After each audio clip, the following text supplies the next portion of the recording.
Hello, everybody. Welcome back to another episode of the Twisted Word Show. And we're back. Hello, Hello, Mariana. everybody. Nice to be here. Yes. So today we are going to talk about a very important topic, that is how to make your characters realistic, or why realistic characters are important. What makes them realistic? Our first point is going to be complexity and depth. What do you have to say about that, Mariana? Well, first of all, if you have a character with no interests and nothing else other than being your main character, you don't tell the reader more about this person. Nobody's going to relate to that person or that character that you've created. So why should they like them? Why should they want them to succeed in whatever happens in your story? Because they're not interesting, they're boring, really. We need So, connections. yes. Yes. Go ahead. No, no, um, no, I just wanted to say that we need to make them believable in order for people to relate to them. Your readers must relate to this person that you've created.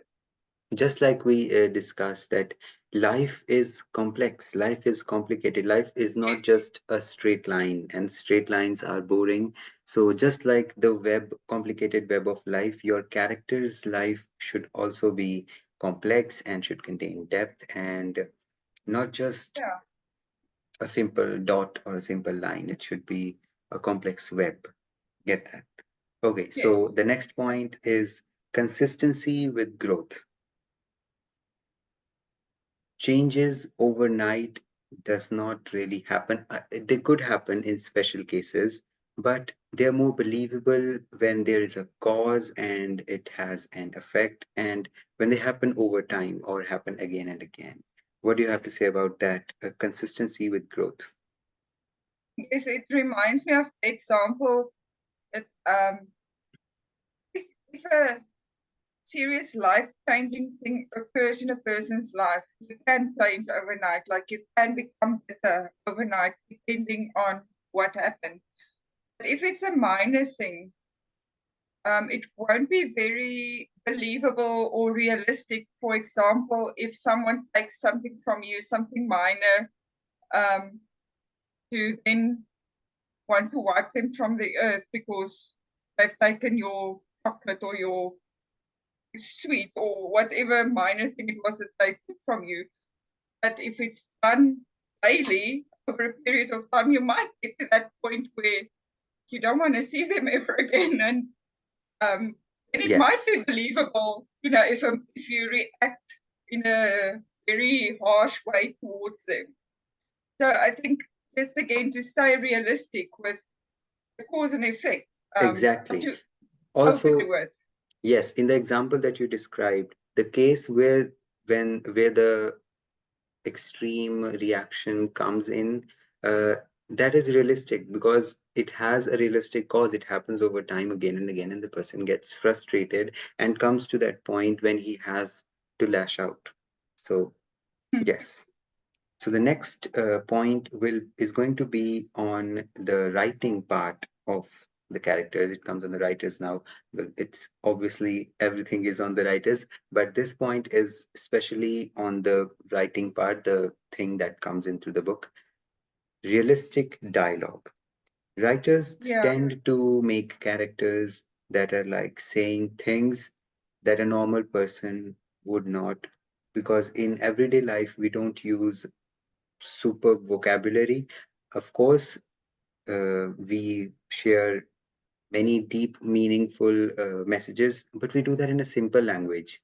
And Mm. that is what makes characters realistic, their dialogue, their speech. Yeah, I agree with you. And I think the moment you sound too formal in the dialogue, you lose interest.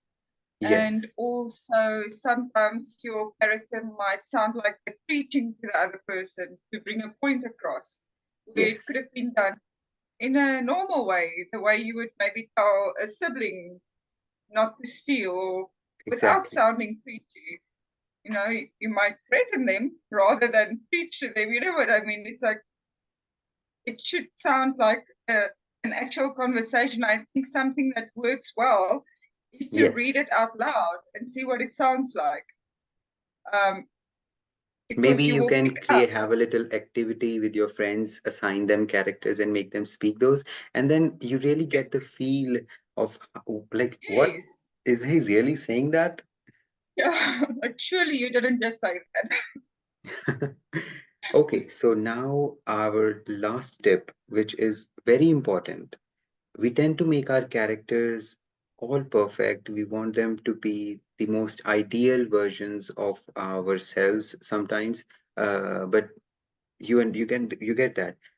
The next point is so very important. It is flaws and vulnerabilities. We need to have characters that have some weaknesses and some conflicts inside them, some turmoil going inside them that they need to battle and come and defeat and finally win and come out better.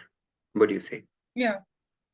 Yeah, I agree with you because again, if a person has no flaws, it makes them boring again because I mean they already have everything. So why should you bother reading the book if you know what the end's gonna be? Um, Yes, because you know they can do anything and they're perfect. So you have to have flaws in order to make it interesting. yes. Just like humans, basically, your characters need to be just like you, human. They are none other than people with feelings, people who are Yeah, real in those fantastical worlds.